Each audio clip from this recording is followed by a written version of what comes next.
Ayan naman guys yung langka.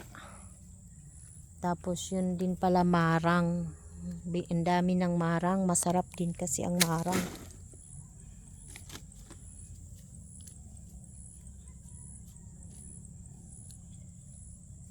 So ayan.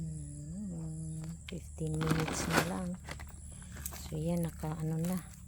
Yung langka ng Davao. Masarap. So ayan naman yung kalamansi. Yung isang kalamansi.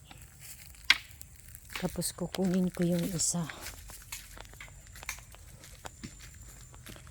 pang kalamansi.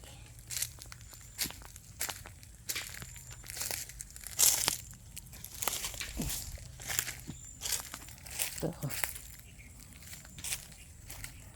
So ayan na.